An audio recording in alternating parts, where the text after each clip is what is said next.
అన్నా అగో చెల్లె ఎప్పుడు వచ్చినానా? మౌనిక మౌనిక ఏమైంది నాన్న చెల్లె? ఎందుకు ఎడుతున్నావే? ఏంది మౌనిక ఇంటికి పోయినావా? గీడికి వచ్చినవేందిరా? చెప్పక కష్టమైంది నీ అత్త నీ చెక్కించుకత్త కదా నాన్న. ఎందుకు ఎడుతున్నావు నాని? ఎట్లా వచ్చినావు? అన్నకు ఫోన్ చేస్తే అనొచ్చు కదా. గీ ఎండల వాడి ఒక్కదాని నాకు ఒక్క వచ్చిన ఫోన్ కొడితే నువ్వు ఎక్కించుకత్తు. ఎందుకు ఎడుతుంది? ఏమైంది చెల్లె? ఏమైంది నాన్న? అరే మౌనిక ఏమైందిరా? చెప్పు. ఎండల పడి చెమటంతా గాంగా ఏమిటికి వచ్చినావు? నువ్వు ఎందుకు వచ్చినావు చెప్పు. ఏంది చెప్పు. నువ్వేందుకు ఇట్లా చెప్పక చేయకొచ్చినావు?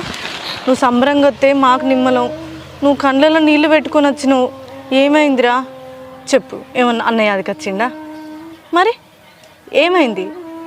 మా అన్న ఏమన్నా అన్నాడా? మీ అత్తకి ఇట్లా ఏమన్నా అన్నారా? ఏమైంది మౌనిక? ఇట్లా పట్టుకో. ఏడవకే నన్ను చెల్లె. నువ్వు ఏడితే నా కళ్ళపొడి నీళ్ళు వస్తాయి. నువ్వు ఏడవకే. ఏమైందో చెప్పుకోవచ్చు నాకు. మీ అన్నకు నువ్వు అంటే